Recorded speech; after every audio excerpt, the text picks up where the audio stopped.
but you're going to bring people who are non-citizens here in our community, in our buildings that we pay taxes for, that you took away from us. That is completely unacceptable. We are in a humanitarian crisis right now. The black people in Chicago are bleeding on the streets. You're going to bring people who are non-citizens here in our community, in our buildings that we pay taxes for, that you took away from us. That is completely unacceptable. We are... That's right. The migrants there are taking over. Just like she said.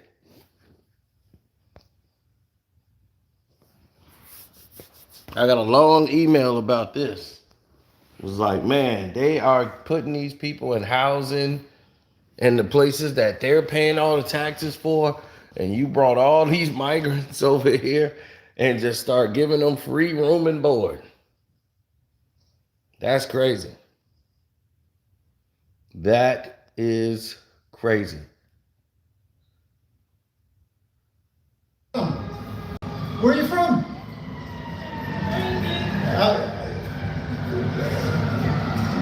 Well, enjoy your stay.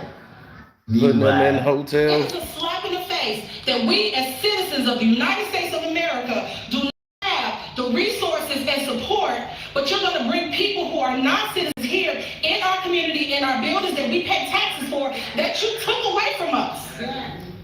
That is completely unacceptable. We are in a humanitarian crisis right now. The black people in Chicago are bleeding on the streets. And look at all the migrants coming in.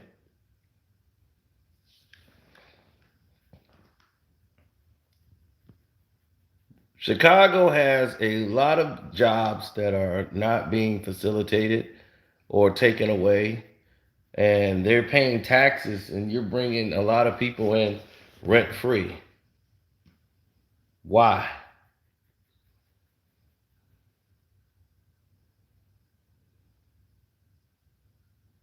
And no fault to the migrants. You know, they are searching for a better life or better living than what they were, trying to get. But there's ways of doing these things. And you're moving them into a system where on the south side of Chicago, on the South Shore, where it's predominantly African American. It looks like a gentrification situation. And who's to say all of these people are nice? Some of these people could be criminals. Some of these people could be troublemakers. We don't know. But to do it this way,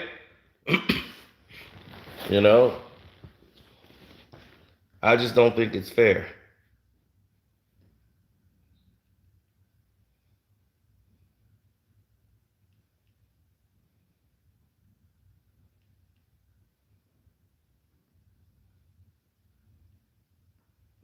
It's not fair to the hardworking American. It's just not right.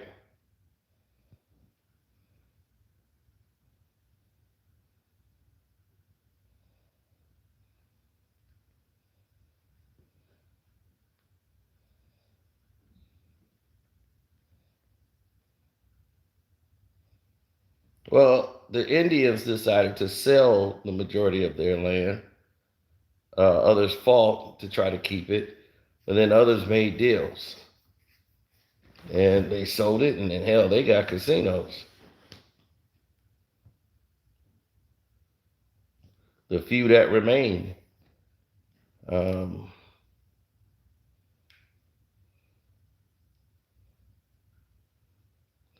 Well, that's because we got a new Chicago mayor, and the Chicago mayor that we have is not, everybody wants to vote for the brother man. They want to vote for the Democrats.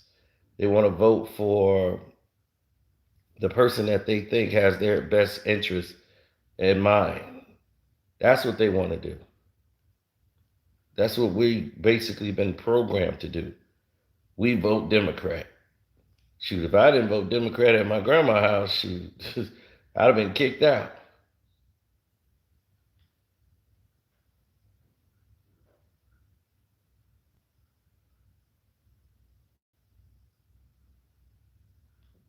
Well, Title 42 is Yes, I regret it. shoot, I'm like, what the heck? Well, you looking at Title 42 expiring. So now, cities are bracing for new migrants that's getting ready to come into the country.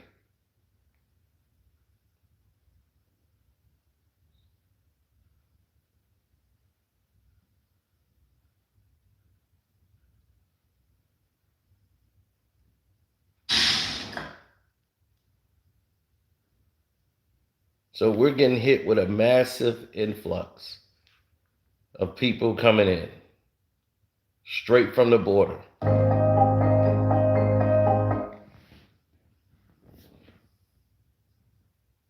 No joke.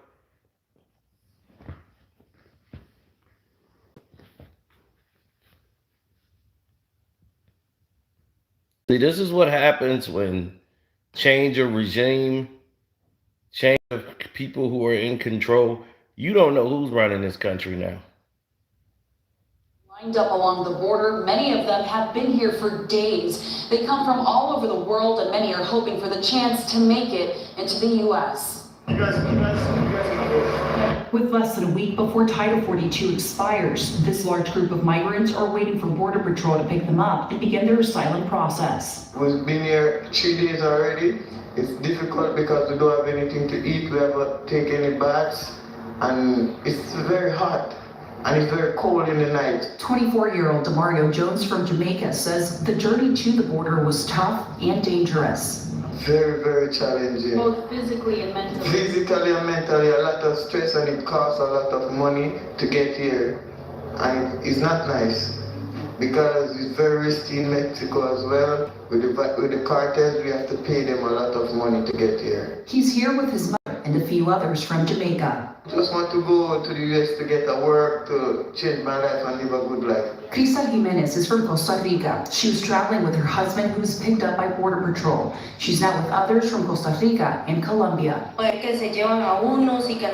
She tells me in Spanish, to see that Border Patrol takes some people but leave others, it's not organized. There's sick people, there's no food, it's stressful. She says she left her country because of the violence and lack of jobs. Jones tells me violence is also why he decided to leave Jamaica. The reason why I leave my country because it's very violent and I have to run away because they killed my father. While we were out, we saw Border Patrol agents pick up women, including one with a baby. The majority of those left are men. Once Title 42 expires next week, asylum claims will be processed under Title 8. The order is scheduled to be lifted on May 11th. Officials expect to see more migrants present themselves at ports of entry as the date approaches. Garcia Galfe, CBS 8. That's where we at. 1,500 troops are being sent to the borders to try to stop this from happening. Chicago already has been flooded. We got them sleeping in stores, sleeping in the streets. Well, there's an increased focus tonight on securing those who have crossed the border. This after an SUV They already slammed here. into a crowd and killed 7 outside a migrant and homeless center in Texas. Our Nate Rogers looked at what that means for migrants being bused here to Chicago. Nate? Right now in Texas, authorities are working to learn if that horrific crash earlier today was intentional. Back here at home, residents are talking about the migrants' safety as a whole and the city's long-term plans to accommodate them. It's sad to hear that these people were killed, and hopefully I hope that they get justice and we get the reforms and the policies needed to move forward. So it's just like slaves releasing them from plantations, and then they're out there to get home and hide in the bushes. This is the same situation. City leaders say up to 200 migrants are arriving every single day here in Chicago by bus and by plane. They just shuffle them from one district to the next. That's all they're doing. They're not even putting them anywhere. And In many districts, we treat animals better. An estimated 300 migrants right now copying a squad inside local police stations, some needing urgent medical care. More than 8,000 migrants have landed in the Windy City since last August. City budget officials say it'll cost $20 million a month to aid the families, mostly from Venezuela. With all of these individuals coming, no beds, no plan, no money, what are we going to come up with? Early Sunday, authorities say a Land Rover plowed into several people waiting outside a bus stop near a Texas shelter for migrants and the homeless. 7 people killed and nearly a dozen others injured. The city is well aware of the problems here, but yet it seeks to turn its attention to helping others before helping itself. Back here at home, as Park District programs are being altered to accommodate migrant housing, Southside residents feel they're being slighted after the old South Shore High School is being transformed into one of 3 respite centers for migrants. We can't do it. We can't do it. This is not the spot. I understand that the decision has already been made, but you won't have no peace. You won't have no peace. Now, also at this hour, Chicago is still waiting on its share of $800 million in FEMA funds to address the migrant crisis. Mayor-elect Brendan Johnson says he has assembled a team to address the issue, and he plans to collaborate with federal officials. Reporting downtown, Nate Rogers, Fox 32 Chicago. See that?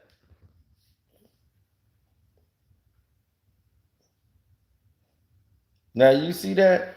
They can afford to close the school down, but open it up for migrants to stay in it and shelter them in those classrooms. They shut down all these schools here just to do that.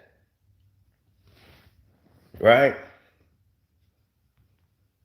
Dump them in the neighborhoods where they won't even help the people that actually live here. And then, on top of that, to make things worse, that's more and more jobs that's going to be gone, right? Then it's going to cost $20 million a month. $20 million a month to take care of them and house and feed these people. I'm just blown away about what's happening.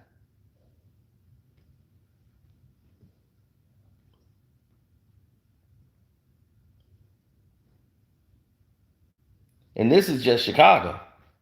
This is happening all around the world.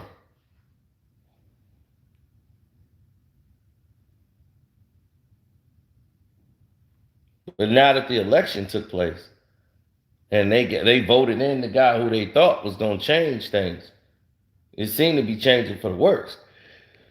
Well, this is bigger than him. All this is by design.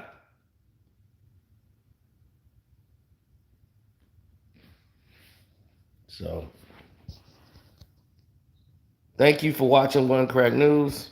I'm out. Wish I had better news.